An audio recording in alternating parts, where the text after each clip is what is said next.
Leisa Holland-Nelson, co-host of Culture Club HTX, here with the brilliant, beautiful, bestie, most blessed. Missed. Don't forget to say most that. Missed. That's the thing this week. Most missed Shavonnah Roberts Schreiber, my co-host. I called her a co-chair at one point. Yeah, we're co-chairing, We're co-hosting. co-chairing. We're doing and all the co-hosting, things.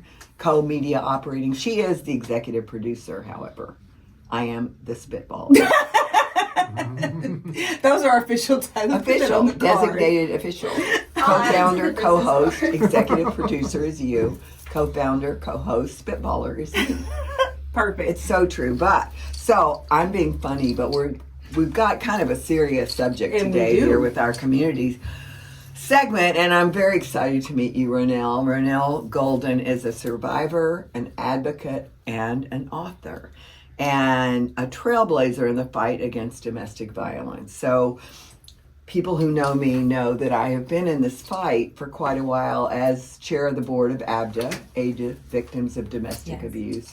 I've been involved with ABDA for over 10 years and am so thrilled at the progress we've made, which we're like, what we are legal services. Yes, You know, yes, we're I not, know ABDA. I'm very familiar with ABDA. yeah, I mean, it's really amazing how many of my friends are really familiar with ABDA. But, I mean, it's such an important service. Yeah. And I'm so excited to have you tell us your story and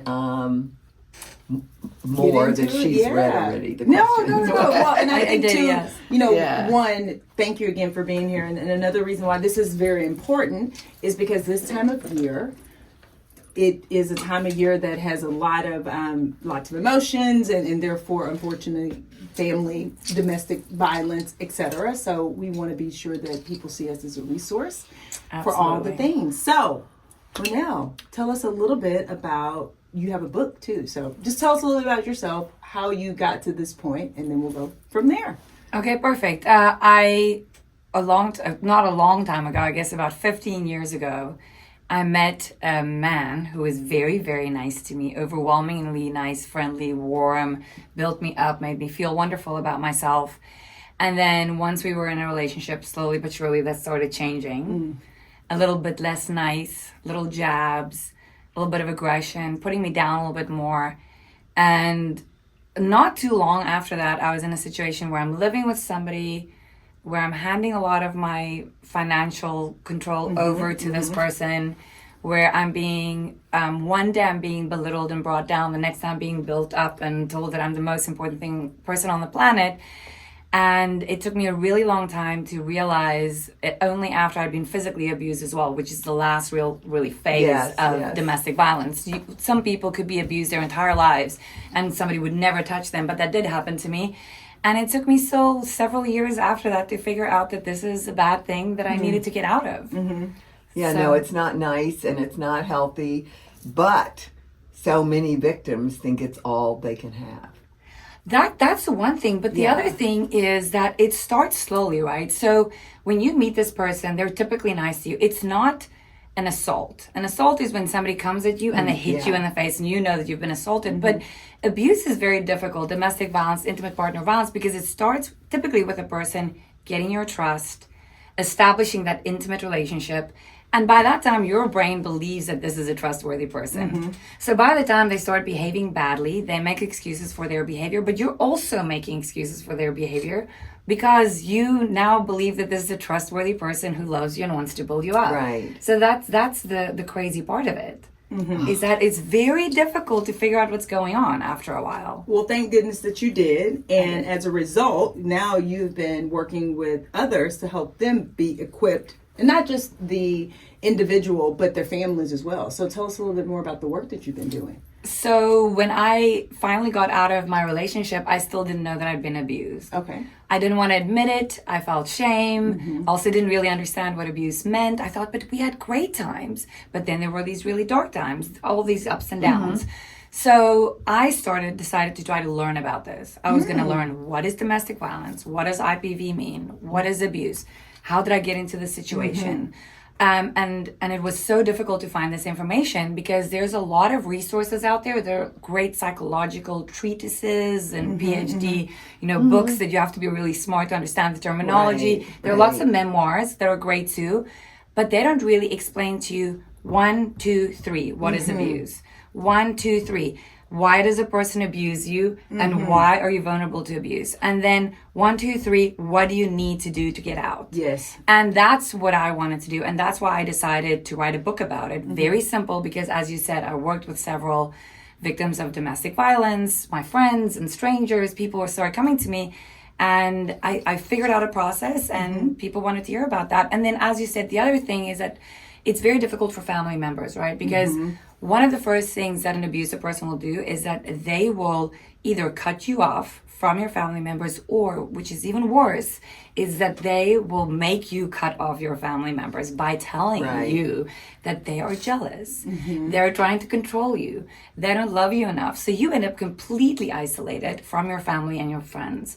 And so I think a very important thing for family members and friends are to learn what abuse is. If you can see this happening, go out and learn what it is. You can learn it from this book, but you can also call up an organization and say, I'm interested in learning what's going on here. So there's a lot of 800 numbers out there. There's a lot of 800 numbers. And yes. you know, Houston, I have to say, we're doing really well here.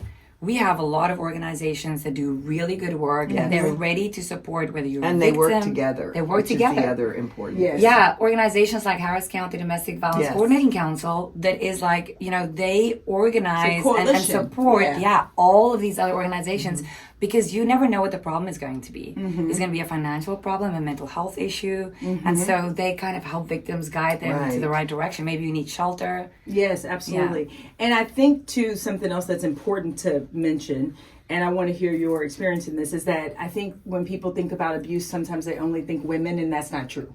Oh, not true. And I think, especially because we're on ESPN Radio, and so we have a lot of guys, that abuse happens no matter the gender. It goes both ways. It goes both ways. And I think that's something we talk about, shame. I've heard stories of men say that they were in an abusive situation, but they were ashamed because they were like, you know, how do I talk to my family or a friend about this, you know, whether it's physical or emotional, psychological abuse happening to me from a partner, and in many cases, a female partner. So it's one of the first things that I say in the book, literally even before I have an introduction. I say that whether you are a woman in an abusive relationship with a man, or a man in an abusive relationship with a woman, or whether you're in another gender-oriented relationship, 1 out of 3 women will be abused in their lifetimes. 1 out of 9 men. But we know that men underreport specifically for what you said. The shame for a woman is bad, right? But for a man, can you imagine if you're a guy and you're supposed to be tough, and there are all these expectations from society, and you get screamed at, belittled. Yes. I've seen women who have taped their husbands or boyfriends while they're screaming at them, or after they screamed at them, and they go, see how pathetic this guy is, taking videos of them trying to, you know, keep themselves from responding, or just trying to figure out what's going on. Obviously, financial abuse with men, also a big problem. Right. So yeah, no, it's definitely something that happens to men, and I hope that more men will start speaking out about it. I think it could make a big impact if they start doing that. So for your guide, so it's called the Getting Out Guide, and like you said, it's this playbook, essentially, very simple, like 1, 2, 3, here's what it is, this is how to recognize it for a person who's experiencing it. I don't like to use the word victim. So from a person who's experiencing it, and or family members, friends, colleagues, right, etc., someone who's witnessing it, and then what to do.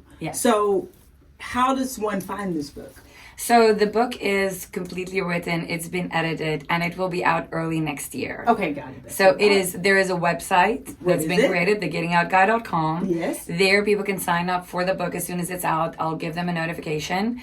And we're also going to do a video series to make it easier, because some of this subject matter is really complex. Yes. And I use the word victims, and I also say I hate to use the word victim, but it just makes it easier to define. They are. It is. And you're going to be a survivor one day. Yes, but you said you don't want to call them victims. Well, I let people say the word they want to say. This is the word I want to say. Absolutely. So I would say someone's experiencing the thing. But people can identify themselves in whatever they feel comfortable saying. I agree with you. And I only use that word because it makes it easy to explain also which phase of it you're in. Because even if you're a victim, you are going to be a survivor one day. Sure. So you're going to be moving, you know, through this phase. Continuum, But yes, so and then do a course, because a video course, shorter, explain the chapters, make it easier. You're exhausted when you're in abuse. You don't have energy. It's difficult to concentrate, all these different things. And then obviously working on ways to make that available freely, especially for many victims or people Well, in how the do you situation. access wherever you are in the relationship the help that you need? Right. I mean, that's Like a roadmap I'm guessing almost. that's what. Yeah, so the what book is literally a the roadmap. essence So the is. first, so it's, I break it into 3 parts. The first part is, are you being abused? Right. Understanding what abuse is. Now you can check the box, because if you don't believe that you're being abused, you're not going to do the work, because it's tough to get out. You've got to be convinced this is abuse. Right. Second phase, why are you vulnerable to abuse?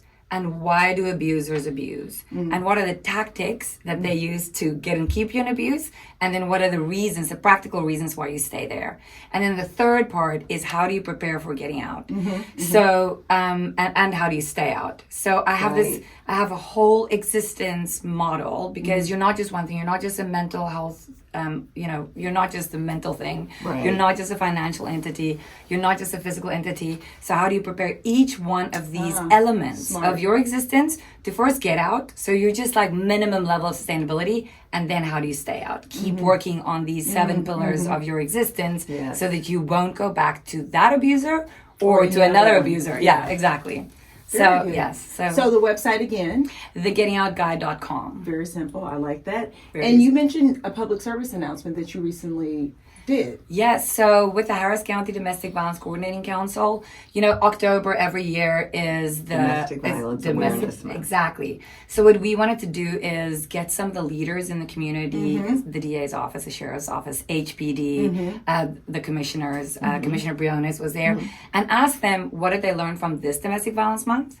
What are they going to do maybe differently in the next year to address some of these issues? Oh, that's fantastic. And so we'll have that out early next year, and kind of in preparation for Dating Violence Month, because Which is that's February. Okay, got yes, it. yes. Okay. So just share with we're doing in the community, and I was so amazed just participating in that yesterday. All the things that are happening in Houston. I'm proud of our city. I was just proud of- you mentioned that, and we Yeah.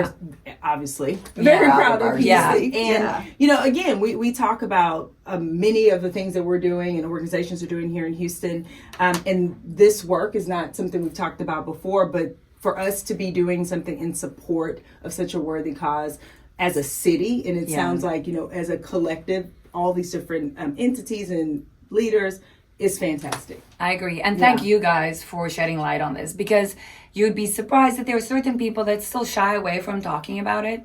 And I think it's really important. We need to talk about it a lot. Absolutely. We do, Absolutely. and that'll prevent it. And I have to say, my main experience has been with ABDA. Yes.